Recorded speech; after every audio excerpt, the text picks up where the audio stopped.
Mis niños, bienvenidos a una nueva frecuencia de Economía y Sociedad. Espero que todos se encuentren en perfecto estado de salud y entre lo que caben hayan disfrutado de unas vacaciones tranquilas junto a sus seres queridos. Hoy quiero que empecemos la clase con una reflexión. Les voy a poner un ejemplo. Si pensáramos en un orden de vida, o sea, etapas que en la vida nos plantean distintas necesidades económicas, ¿qué les viene a la mente? Les voy a poner el ejemplo. Si arrancamos hoy, es evidente que ustedes son adolescentes, o sea, están más preocupados por el consumo que por el ahorro. Mientras que dentro de unos años, cuando sean padres, les preocupará la seguridad de sus niños y en la edad madura los ocupará su jubilación. Eso es a grandes rasgos. Pero analicemos brevemente las necesidades y la economía en las diferentes etapas. Imaginemos, y bueno, me voy a incluir, que hoy nos vamos a graduar de la universidad, o sea, ya nos graduamos de la universidad y tenemos nuestra primera oferta laboral, o sea, nuestro primer trabajo, por lo que vamos a generar por primera vez ingresos. Pero junto a esto nos van a aparecer también gastos y obligaciones, pues ya no nos queremos, no queremos seguir viviendo con nuestros padres, nos queremos independizar en un pequeño apartamento. En esta etapa nos vamos a ocupar de gastar menos de lo que ingresamos y vamos a vigilar, ojalá y sea así, de cerca el endeudamiento. Y aquí hago un paréntesis, o sea, lo ideal sería que desde ya empezáramos a ahorrar desde que empezamos a trabajar, tal y como vimos en clases pasadas. Pero bueno, seguimos. Al mes siguiente de graduarnos, o sea, el mes que viene, nos vamos a comprar nuestro primer auto. Yo creo que esta es una de las etapas que todos esperamos con ansias, o sea, qué rico, qué divino, vamos a tener nuestro primer vehículo. Pero bueno, si algún familiar nos financia esta operación, bacán, o sea, sería lo ideal, solo debemos ahorrar para devolverles la plata. Ahora bien, si no tenemos esta opción, vamos a recurrir a préstamos bancarios concedidos por el concesionario y además debemos considerar nuevos gastos. Dígase seguro, combustible, impuesto de circulación, no sé, otros. Pero además decidimos pasar a la siguiente etapa, o sea, sentimos que ya tenemos trabajo, ya tenemos auto y además ahora vamos a querer una relación estable. Esta relación estable, muchachos, no solo nos va a traer cambios en el aspecto sentimental, sino también material. Pues aquí vamos a vivir cosas nuevas y debemos ajustar nuestros gustos, nuestros ingresos, nuestros gastos, nuestros, digamos así, estilos de vida para una convivencia económica saludable. Pero esto no nos es suficiente. Recuérdense Maslow, siempre vamos a ir avanzando en nuestra pirámide. No queremos seguir alquilados en el primer apartamento que conseguimos con nuestro primer salario. Ahora en esta nueva etapa decidimos comprar una casa. Y nos resulta, digamos así, un proceso bastante engorroso valorar los préstamos hipotecarios que nos ofrece el mercado. Y que vimos en las clases anteriores. Paréntesis de nuevo, chicos, recordemos que siempre para estos préstamos hipotecarios también debemos tener un % ahorrado, o sea, siempre tenemos que tener dinero para el pie y para otros gastos iniciales como por ejemplo la notaría. Pero bueno, cerremos el paréntesis. Ya llegados a este punto, pensemos, ya tenemos el trabajo, tenemos el auto, tenemos una pareja, tenemos una casa nueva y por ley de la vida, muchachos, ¿qué vamos a querer? Un bebé. Debemos por ende saber el gasto que implica un recién nacido. Por ejemplo, por ponerle cifras, el primer año solamente oscila entre 1 millón y 1.200.000 de pesos chilenos. Casi 100 lucas mensuales sin hacer grandes excesos. ¡Wow! Es harto, de hecho es bastante. Y así la vida nos va pasando, muchachos, hasta que lleguemos a la jubilación. Debemos asegurarnos los ingresos para un periodo relativamente largo y sobre todo en este país particularmente deberíamos de ser posible tener ahorros complementarios. Pero muchachos, ¿por qué les hago toda esta historia? En todo este proceso, ¿qué tenemos como factor común que se repite indispensable en nuestras vidas? La respuesta, chicos, es bien sencilla: el dinero. Pues bien, hoy empezaremos a hablar del mismo y de las relaciones bancarias. Este tema, chicos, lo dividí en 2 clases para que no sea tan extenso, así que hoy partiremos por lo básico, para lo cual los invito a conocer qué se entiende por dinero.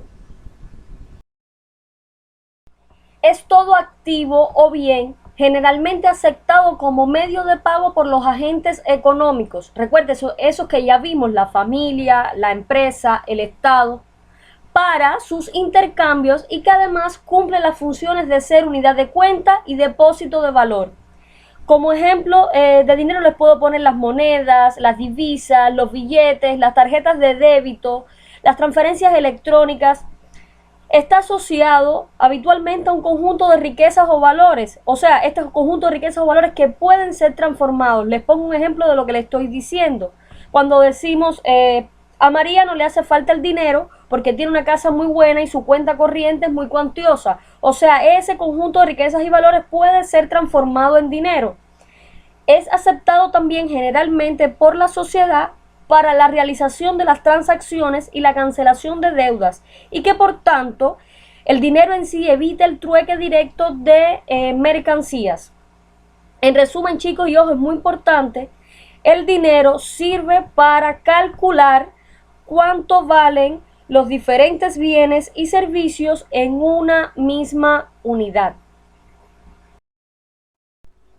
Si analizamos los diversos agentes que intervienen en una economía, nos encontramos con la familia, las empresas y el Estado, tal y como les había mencionado anteriormente, cada uno mostrando una situación de déficit o superávit según los recursos de los que dispone para hacer frente a sus necesidades cotidianas.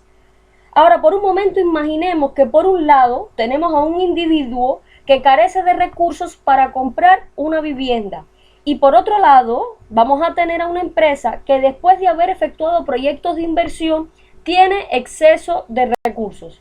Yo les preguntaría, ¿qué debería suceder para que el ahorro de dicha empresa sea productivo y para que el individuo pueda acceder o disfrutar de la vivienda que quiere? Pues bien, es necesario que dicho ahorro se canalice a cambio de un interés. Esa sería la respuesta. Ahora, ¿pero cómo se lleva a cabo este proceso? La respuesta la tiene el sistema financiero. Se entiende por sistema financiero de un país al conjunto de intermediarios financieros encargados de canalizar el ahorro que generan las unidades con superávit hacia los prestatarios o unidades con déficit. Vale decir que dichos intermediarios financieros se dividen en dos tipos: los bancarios, en donde se encuentran, como es lógico, los bancos, y los no bancarios, donde aparecen las compañías aseguradoras. El dinero o los recursos se canalizan a través de diferentes instrumentos financieros, digamos, no sé, las cuentas bancarias, los depósitos a plazos, las acciones. Hoy empezaremos a ver los principales productos bancarios. Empecemos por las cuentas bancarias. Cuando hablamos de cuentas, nos referimos a depósitos de dinero utilizados para dar soporte a las operaciones bancarias que realizamos cotidianamente. Dígase, por ejemplo, los ingresos, los pagos, las transferencias, los cajeros. Se podría entender como un contrato entre un cliente y el banco, donde el titular deposita una cantidad de dinero y la entidad adquiere el compromiso de custodiarlo. En resumen, es un contrato financiero con una entidad bancaria, en virtud del cual se registran el balance y los subsiguientes movimientos de dinero del cliente. Vale aclarar, muchachos, y esto es muy importante, que en las cuentas bancarias el titular puede hacer uso de su dinero en cualquier momento. Si pensáramos hoy, o sea, si nos preguntáramos, ¿son necesarios los bancos? La respuesta sería obvia, o sea, es afirmativa, ya que es más seguro tener el dinero en un banco que nosotros tenerlos en nuestras casas, además de permitirnos poder pagar los recibos sin necesidad de tener que desplazarnos. También los bancos nos ofrecen alguna que otra remuneración, aunque sea pequeña, por tener allí depositados nuestros ahorros. El servicio más contratado en los bancos hoy en día es la apertura de una cuenta bancaria a la vista, tal y como la vimos. Recordemos que es aquella en la que podemos retirar una parte o la totalidad del dinero en cualquier momento sin penalización alguna. Ahora bien, ¿qué ventajas y qué inconvenientes se derivan de la apertura de una cuenta bancaria a la vista? Podemos decir que es ventajosa, porque disponemos de nuestro dinero en todo momento para realizar pagos y cobros de manera cómoda. Es muy fácil de contratar y da la posibilidad de utilizar los cajeros automáticos, cosa que hacemos prácticamente a diario. Pero también acarrea inconvenientes porque nada es perfecto. Se puede decir que son productos poco rentables, pues poseen intereses muy bajos. Y por otro lado, tenemos el cobro de comisiones, o sea, por tener recibos domiciliados, por hacer transferencias, por sacar dinero en otros cajeros. Estas comisiones son anuladas y hasta disminuidas por algunas entidades cuando se domicilia la nómina. Pero dentro de las cuentas bancarias a la vista también existen las cuentas de ahorro y las cuentas corrientes, que la diferencia que las distingue es que en las últimas, o sea, en las cuentas corrientes, se puede disponer del dinero mediante cheques y en las cuentas de ahorro no. Aclaremos que cuando disponemos de una cuenta bancaria a la vista en un banco, este nos remite periódicamente un extracto con la información de dichas cuentas para estar actualizados. Bueno, además de las cuentas bancarias a la vista, también tenemos las siguientes, o sea, las cuentas bancarias a plazo, que son más rentables, ya que el dinero queda comprometido en el banco durante un plazo de tiempo. O sea, si quisiéramos sacarlos antes de dicho plazo, seríamos penalizados, no como en las cuentas a la vista. Y las remuneradas, en las que sí podemos retirar nuestra plata, estas nos ofrecen mayor rentabilidad que una cuenta bancaria a la vista, pero suelen tener alguna restricción, como por ejemplo, no permiten domiciliar recibos. A ver chicos, ¿a qué nos referimos con domiciliar recibos? Pues bien, es una forma de pago consistente en ordenar al banco que atienda periódicamente y hasta que le avisemos todos los recibos de una empresa o de una administración o de un particular, o sea, cualquiera de nosotros. Habitualmente se asocia a la contratación de un servicio por suscripción, a lo que sea, por ejemplo, una suscripción a un gimnasio, suscripción a una revista, o al pago periódico de recibos como la luz, el agua, el teléfono, el gas. Es una forma cómoda, dígase así, de asegurarnos el pago, pues este será cobrado directamente de la cuenta bancaria, evitando así el olvido de pagar nuestras facturas.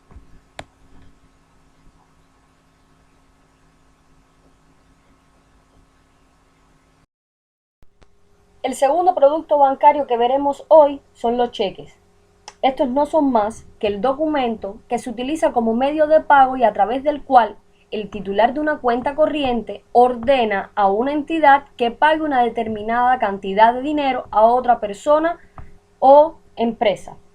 El principal motivo por el cual se usan es para evitar la utilización de dinero en efectivo, sobre todo si estamos hablando de grandes cantidades. En él intervienen los agentes librador, librado y beneficiario. Entendemos por librador al titular de la cuenta, o sea, quien da la orden de pagar el cheque.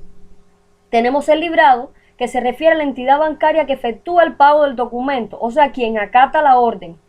Y él, por supuesto, el beneficiario, quien va a efectuar el cobro del medio de pago. Vamos a ver entonces dos tipos de cheques: los cheques al portador y los cheques nominativos. Al portador se refiere a aquel documento en el cual no se especifica el beneficiario, dado que solamente aparece la expresión al portador. En este tipo de cheque existe un importante riesgo, porque en caso de pérdida cualquiera que lo encuentre puede cobrarlo y no podremos reclamar nada, o sea, vamos a perder el dinero. Los cheques nominativos son los que se indican a la persona o empresa que debe pagarse dicho instrumento, siendo por tanto necesario que la persona o empresa, válida la redundancia, se identifique cuando vaya a cobrarlo. Aquí no va a existir el riesgo que les mencioné anteriormente, pues no se puede cobrar, o sea, no lo puede cobrar quien lo encuentre en caso de extravío. Los cheques tienen características muy marcadas. Nos referimos a literalidad, ya que significa que vale única y exclusivamente por lo que se plasme en el cheque de manera específica. Tienen valor per se, es decir, que tienen valor por sí mismo en el documento como el título de valor que es. Esto significa, por ejemplo, que al cobrarse en un banco, el poseedor, siempre y cuando el cheque cuente con endoso, no tiene que dar explicación al banco de por qué lo está cobrando. Esta característica hace que un cheque sea como un billete, o sea, que tiene valor por sí mismo. Es a la vista, o sea, los cheques siempre son a la vista, es decir, no tienen fecha de cuándo ser pagados.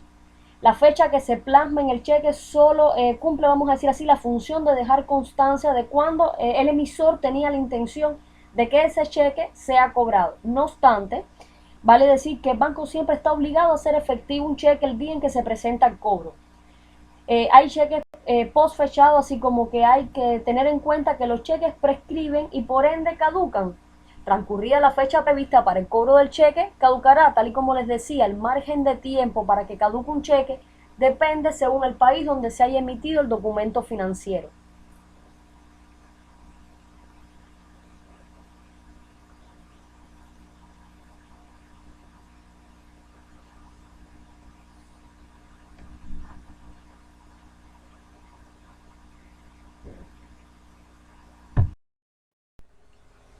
Hasta aquí, chicos, esta primera parte del contenido y por ende la clase. Hagamos un recorrido de lo que vimos en el día de hoy. Empezamos por el dinero, o sea, lo definimos como el activo bien aceptado como medio de pago por los agentes económicos para sus intercambios. De ahí pasamos a cómo el ahorro se canaliza a cambio de un interés, viéndolo dentro del sistema financiero de un país, o sea, lo definimos como el conjunto de intermediarios financieros encargados de canalizar el ahorro, válida la redundancia, que generan las unidades con exceso de recursos hacia aquellas que presentan déficit. Hoy vimos además dos productos bancarios, las cuentas bancarias, que la vimos como el contrato existente entre el cliente y el banco, en donde depositamos una cantidad de dinero determinada y la entidad se compromete a custodiar ese dinero. Y los cheques como el documento que se utiliza como medio de pago y a través del cual el titular de una cuenta ordena a una entidad pagar una determinada cantidad de dinero a otra persona o empresa. Aquí les voy a dejar la actividad de hoy, esperando como siempre la pronta respuesta por parte de ustedes. Estoy disponible, chicos, para cualquier duda que les pueda surgir de la clase. Les mando un beso grande y hasta nuestro próximo encuentro.